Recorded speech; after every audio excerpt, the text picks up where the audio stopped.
28장 에브라임의 술 취한 지도자들아, 너희에게 상여 소리가 들려온다. 에브라임의 수도 사마리아는 온통 너희 자랑거리이다.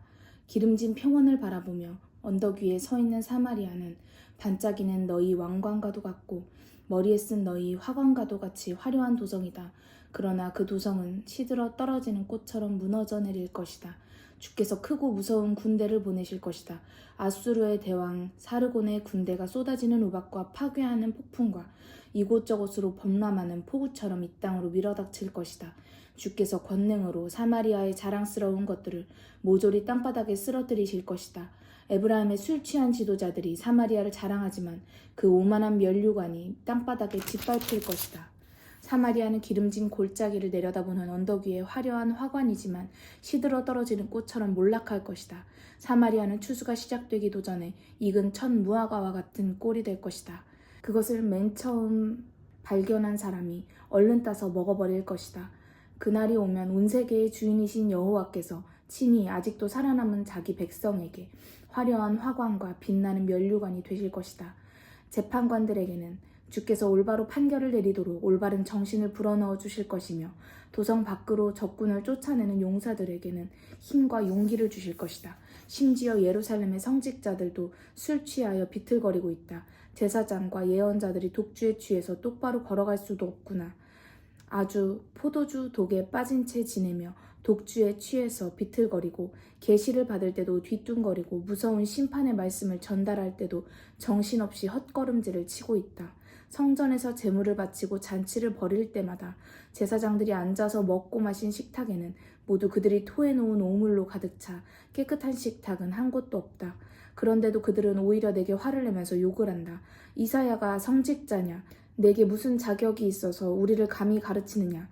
내가 우리에게 하나님의 뜻을 가르칠 수 있는가? 도대체 우리를 뭘로 보고 있느냐?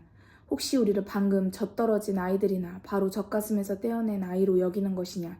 도대체 경계에 경계를 더하여 경계에 경계를 더하며 교훈에 교훈을 더하며 교훈에 교훈을 더하되 여기서도 조금 외우고 저기서도 조금 외우는 그 소리가 무슨 뜻이냐? 너희가 이렇게 나를 흉보며 내가 전하는 주님의 말씀을 듣지 않았으니 주께서도 너희에게 이방 군대를 보내어 너희가 알지 못하는 이상한 말을 하도록 하실 것이다. 주께서 그들을 보내어 너희를 가르치실 것이다. 주께서는 이미 너희에게 이렇게 가르치셨다. 너희는 내 말에 따라서만 살아라. 그러면 너희가 원수들을 두려워하지 않고 평안히 살 것이다. 너희 위정자들아, 가난하고 불쌍한 사람들이 평안히 살 수 있도록 정치를 똑바로 하여라. 그러면 내가 너희에게 평화와 안정을 보장해 주겠다. 그런데도 너희는 주님의 말씀을 듣지 않았다. 그러므로 주께서 너희에게 하실 말씀은 이것밖에 없다. 경계에 경계를 더하여 경계에 경계를 더하며 교훈에 교훈을 더하며 교훈에 교훈을 더하되 여기서도 조금 외우고 저기서도 조금 외우는 이 소리가 어떠냐? 너희가 발자국을 떼어 놓을 때마다 비틀거리다가 고꾸라져서 뼈가 부러지고 올가미에 걸려들고 포로로 잡혀서 끌려가게도 하려는 소리이다. 예루살렘에서 이 백성을 다스리는 자들아, 주님의 말씀을 비웃는 자들아, 주께서 너희에게 하시는 말씀을 똑똑히 들어라. 너희는 이렇게 큰 소리를 치고 있다. 우리는 죽음이라는 신과 직접 평화조약을 맺었고 저승이라는 신과도 우호조약을 맺었으니 우리에게서는 재앙이 오더라도 비껴갈 것이다. 우리가 거짓으로 피난처를 삼고 속임수로 은신처를 삼았기 때문이다. 그러므로 여호와 하나님께서 이렇게 말씀하셨다. 내가 시온산 위에 튼튼한 주춧돌을 놓겠다. 그 돌은 어떤 폭우와 홍수에도 씻겨나가지 않을 정도로 단단하고 값비싼 모퉁이 돌이다. 그 머릿돌에는 이렇게 기록되어 있다. 누구든지 주님을 의지하는 이는 망하지 않는다. 법이 내 다림줄이요 정의가 내 저울추이다. 그러므로 법과 정의로 사는 이들은 재앙을 당하지 않고 살아남지만 거짓과 속임수를 의지하고 사는 이들은 재앙을 당하여 죽을 것이다. 우박이 거짓으로 가득 찬 그들의 아성을 파괴하고 홍수가 범람하여 그들의 은신처를 씻어버릴 것이다.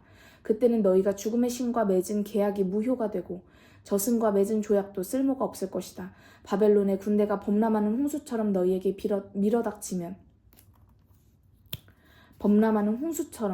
밀어닥치면 너희가 모두 그들에게 밟혀 죽을 것이다. 홍수처럼 범람하는 군대가 아침마다 다시 너희에게 몰려오고 낮이나 밤이나 끊임없이 너희에게 몰려올 것이다.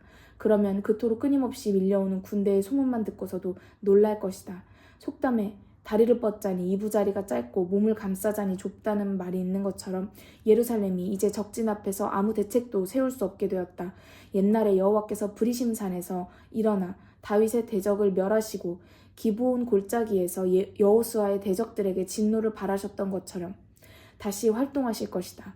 유다 백성을 심판하시려고 전쟁에 개입하실 것이다.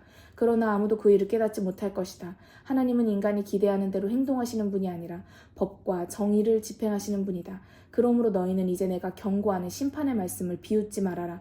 너희가 그렇게 계속 조롱하면 너희의 결박이 점점 더 죄어갈 뿐이다. 온 세계의 주인이신 여호와 하나님이 온 세상을 멸하기로 작정하셨다고 선포하시는 말씀을 내가 들었기 때문이다. 나는 이제 하나님이 어떻게 거동하시는지 말하리라. 나는 이제 하나님이 어떻게 거둥하시는지 말하리라. 너희는 정신을 바짝 차리고 똑똑히 들어라. 씨를 뿌리려고 준비하는 농부가 날마다 밭만 갈겠느냐. 농부란 항상 밭을 갈고 흙덩이만 깨뜨리는 사람이냐. 농부가 땅을 고르게 하였으면 검정 풀씨나 회양초 씨를 뿌리고 밀이나 보리는 밭고랑에 줄줄이 씨를 뿌리고 밭의 가장자리에는 쌀보리를 심지 않느냐. 농부가 어디서 이런 것을 모두 배웠느냐. 그를 지으신 하나님이 그에게 모두 가르쳐 주시지 않았느냐. 씨 뿌리는 방법이 다양한 것처럼 탈곡하는 방법도 여러 가지이다. 검정 풀씨는 도리깨로 바수어 떨지 않고 회양초도 탈곡기를 돌려서 떨지 않는다. 검정 풀씨는 막대기로 두드려 떨고 회양초도 가는 막대기로 살살 두드려 떤다. 밀이나 보리는 도리깨로 두드려 떨지만 나달이 끼어져서 가루가 나올 때까지 두드리지는 않는다. 타작마당에 곡식단을 펴놓고 탈곡기를 굴리더라도 말이나 소가 발굽으로 밟아서 지리기지는 못하게 한다. 농부의 이런 슬기도 모두 온 세계의 주인이신 여호와에게서 나온 것이다. 주님의 계획은 모두 놀라운 것이요 주님의 일에는 모두 목적이 있다.